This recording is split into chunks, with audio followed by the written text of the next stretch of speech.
नमस्कार मित्रों, अपने चैनल में सभी श्रोताओं का स्वागत करता हूं। मैं आपका मित्र अमर अद्वितीय मथुरा से।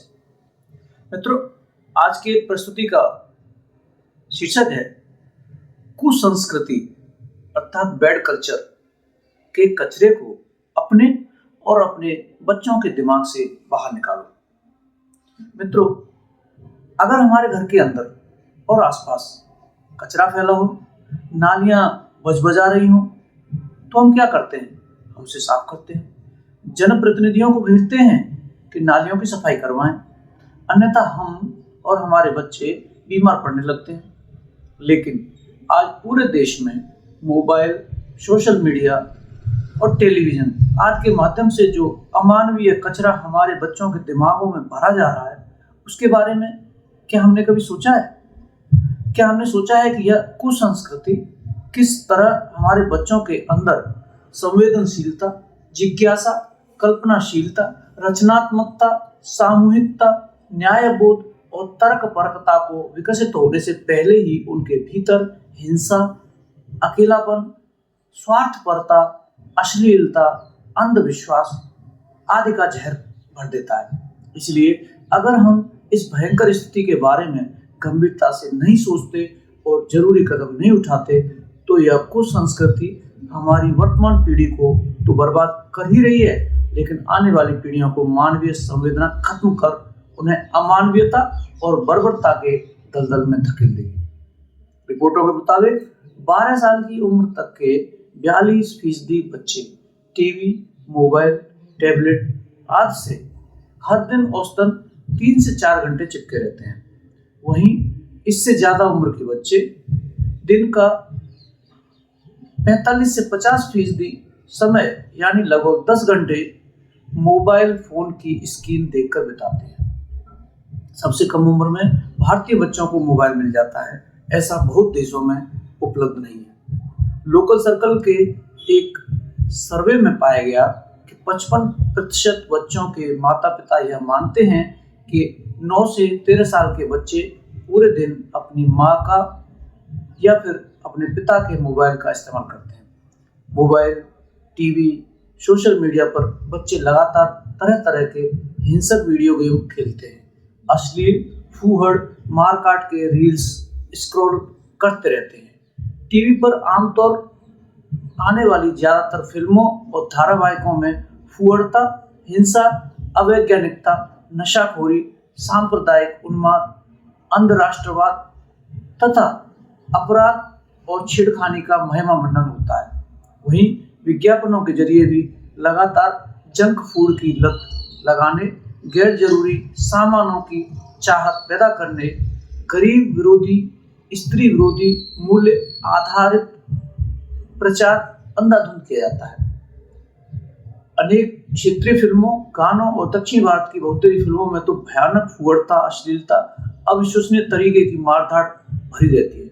इसी तरह ओटीटी प्लेटफॉर्म से 2016 से 2020 के दौरान अश्लील सामग्री फैलाने के मामले में 1200% और यौन उत्पीड़न के इरादे से किए गए साइबर क्राइम के मामले में 480% की वृद्धि हुई है। इन सब का बच्चों के दिमाग पर बहुत ही भयानक असर पड़ रहा है। बच्चों में आसपास के परिवेश, समाज व परिवार के अलगाव, हिंसा की प्रवृत्ति का विकास, तनाव, डिप्रेशन, आत्महत्या की प्रवृत्ति, नशाखोरी, यौन आक्रामकता, विज्ञापनों में दिखाए गए तरह तरह के सामानों को हासिल करने के लिए चोरी छिनैती जैसे कि अपराध की दर बहुत तेज बढ़ रही है। लगातार फोन और टीवी में डूबे रहने से बच्चों में खेलकूद, जीव जंतुओं, पेड़ पौधों के प्रति उदासीनता तेजी से बढ़ रही है। उनकी कल्पनाशीलता, सोचने समझने की क्षमता, सृजनात्मकता पर बहुत बुरा असर पड़ रहा है। फेसबुक, इंस्टाग्राम, स्नैपचैट और न जाने कौन कौन से मीडिया प्लेटफॉर्म पर निरंतर बहुत सारी फालतू की सामग्री आती रहती है, जिसका हमारे और हमारे बच्चों के लिए कोई उपयोगिता नहीं है। ये बच्चों के दिमाग को स्थिर होकर सोचने की क्षमता कम करती है।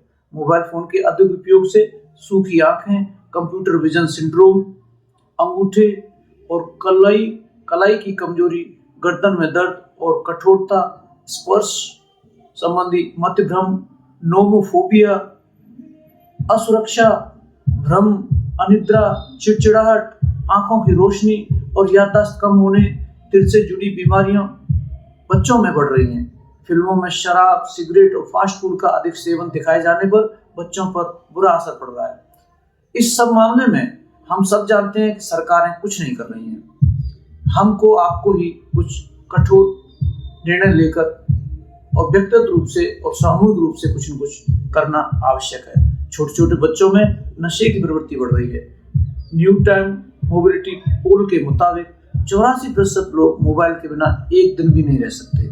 स्थिति इतनी खराब हो चुकी है कि परिजनों द्वारा मोबाइल छीने जाने या न देने से परिजनों पर हमला या खुदकुशी की कई घटनाएं सामने आ चुकी हैं और इस तरह की घटनाएं निरंतर बढ़ रही हैं। हरियाणा में 9 साल के एक बच्चे से मोबाइल छीने जाने की वजह से उसने अपना हाथ काटने की कोशिश की। ग्रेटर नोएडा में एक 16 वर्षीय लड़के ने बहन की शिकायत पर मां द्वारा मोबाइल छीनने पर मां और बहन की हत्या कर दी।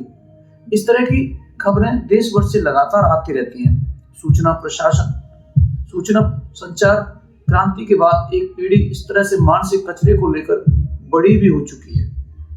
इस पीढ़ी के लिए इस तरह की चीजें सामान्य बात बन गई हैं। घरों में कई बार अपना पिंड छुड़ाने के लिए माँ बाप खुद बच्चों को मोबाइल फोन थमा देते हैं। आज पूरे देश में बढ़ रहे अपराध, बलात्कार, स्कूली बच्चों में गैंग बनाकर बम पिस्तौल चलाने, ड्रग्स लेने आदि की घटनाएं तेजी से बढ़ रही हैं। अब जरा गौर कीजिए कि हमारे और हमारे बच्चों के दिमाग में जहर भरने वाले मुट्ठी भर लोग किस तरह बेशुमार दौलत कमा रहे हैं। वे धनी होते जा रहे हैं और हम निरंतर असहाय और गरीब होते जा रहे हैं। तथ्य बताते हैं कि आज देश दुनिया में ऑनलाइन गेम का अरबों खरबों का कारोबार हो रहा है। वर्ष 2019 में ऑनलाइन गेम का वैश्विक कारोबार 37 अरब डॉलर से भी ज्यादा था। वर्ष 2025 तक 120 अरब डॉलर से भी अधिक हो जाने का अनुमान है। KPMG की रिपोर्ट बताती है कि भारत में भी यह कारोबार 12,000 करोड़ रुपए से अधिक का है। इन तथ्यों से आसानी से समझा जा सकता है कि मुट्ठी भर धन्ना सेठों के फायदे के लिए हमारे बच्चों के दिमाग में जहर भरा जा रहा है।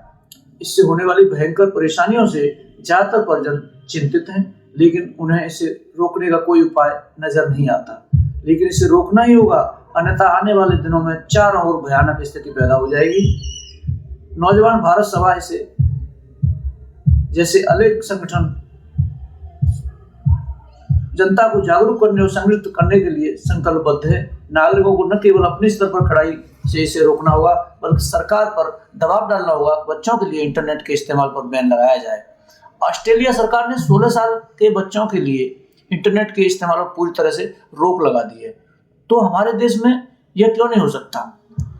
नौजवान भारत सभा देश के बच्चों और युवाओं को दिमागी मानसिक तौर पर बीमार होने और बर्बाद होने से बचाने के लिए इस मुहिम में आप सभी का साथ देने का भी अपील करती है।